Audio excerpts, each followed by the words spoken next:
Minister, as you know, as we head into Christmas, there are 13,000 people living in emergency accommodation. But a particularly terrible aspect of that is the rise, and the significant rise, in family homelessness.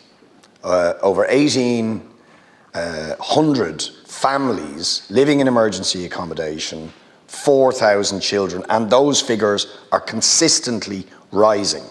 So what I want to know is, what particular measures is the government going to take to address family and child homelessness?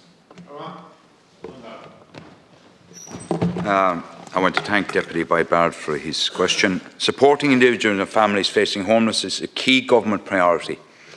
Critical supporting households to exit homelessness is increasing the supply of housing. Record state investment of £4.5 billion has been made available this year to support the largest state home building programme ever, including 9,100 new build social homes and 5,500 affordable homes. Budget 2023 allocated funding of over £215 million for delivery of homeless services, and on the 29th of November, an additional £102 million was approved by the Cabinet by way of a supplementary measure for provision of homeless services in 2023, bringing the total now to £217 million for homeless services. Local authorities have been sanctioned to acquire at least 1,500 social homes, namely focused on acquiring properties where a social housing tenant has received a notice of termination due to an landlord's intention to sell the property. For private tenants at risk of homelessness who are not in receipt of social housing supports, the cost rental tenant in situ scheme has also been introduced. Housing for All includes measures to enhance family support and prevention and early intervention service for children and their families through a multi-agency and coordinated response and dissemination of innovative practice. There is also a measure to identify and provide enhanced tenancy sustainable supports to families experiencing long-term homelessness to help them exit from homelessness and maintain their homes. These actions are delivered in conjunction with the Department of Children, Equality, Disability, Integration, Youth and TUSLA. And I continue to work with the National Homeless Action Committee to ensure that there is continued focus by the various stakeholders to support households and individuals experiencing homelessness. Right, Minister, you've quoted a lot of policies and figures and so on, but the important figure here is the number of people in homelessness and the consistent rise, pretty dramatic in the last few months, of family homelessness. It's rising. So your policies aren't working, and the number of children, therefore, are going to go through the trauma of Christmas, in many cases for the second, third and sometimes fourth year in a row, living in emergency accommodation, with all the mental health trauma that involves for children. Now, there's many aspects to this. One is, we're not actually, I don't think, working with the families in this situation to actually get them out and thinking outside the box. But the second thing is, where purchases are happening of blocks and so on by AHBs and local authorities, which I welcome and indeed I've pressed for, much of them are 1 and 2 bedrooms, right? Because the developers are building 1 and 2 bedrooms. They're not building 3 and 4 bedrooms. We need 3 and 4 bedrooms to help families exit homelessness. That's, in my opinion, the reason why family homelessness is rising, and the government needs to pay attention to that and do something about it.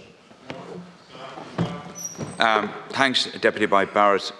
Obviously, we want a mixture of the type of units. 1 and 2 bed are important, and 3 and 4 are equally important. Your point, we note the point you make, and it's something that we always feed into, and we're always looking for local authorities and AHBs to provide the 3 or 4 beds as well. Can I just, I suppose, put it in context? Last year, 5,478 people were either prevented from going into homelessness or exited homelessness. For the first 3 quarters of this year, that figure is now 4,614. So there is very much proactive measures in terms of dealing with getting people out of homelessness. Within the National Homeless Action Committee, there is a subgroup on children and families looking at that specific aspect. And there is also housing-led family support scheme It's part of the policy of housing for all, and we're doing careful consideration. And in terms of children and whatever, the Taoiseach has set up a specific division within his own department looking at that. Children should not be in emergency accommodation. Full stop. Now, I pressed for tenant in situ for years, and you're doing it, and it has made a difference. And I've also pressed for the government to buy straight from the developers for social and affordable housing, which the government is starting to do, and I welcome that, right? But I'm telling you, there's not enough 3 and 4 bedrooms. And there should be an absolute time limit. I mean, no child should be homeless, but there should be an absolute time limit about how long a child spends in an emergency accommodation. It's absolutely wrong that there are children that I know that have been in emergency accommodation for 4 years. 4 years, right? That is utterly unacceptable. So there needs to be a particular focus on ensuring children do not end up homelessness in emergency accommodation, and if they are, they get out, and that is going to require, not just withstanding plans for more social housing and so on, many of them are too far down the list, we need to start buying 3 and 4 bedrooms. Deputy Boyd Barrett, you make a clear point. If you have you name checked, you didn't name check, you mentioned a specific case. If you have that particular case, by all means forward it to me and I'll follow up on it. The tenant in situ scheme, I think, has been a great success. There are 1,196 acquisitions to date, and there's 1,000 in the pipeline, and many of those are the 3 and 4 bed. So I think that's a scheme, and I welcome the fact that you acknowledge that it has worked. On Deputy Farrell's point, obviously applications for funding come through the local authorities, but they come based on applications that they've received. So if you have Part 5, it obviously arises if the estate proceeds. What I might suggest, Deputy Farrell, is that you maybe write to me specifically on what you're looking for so we can feed it into the process. But ultimately the department deal with applications as they arise, which flow through the local authority and in terms of the provision of social, either by way of Part 5, through the caste system, through the local authorities themselves.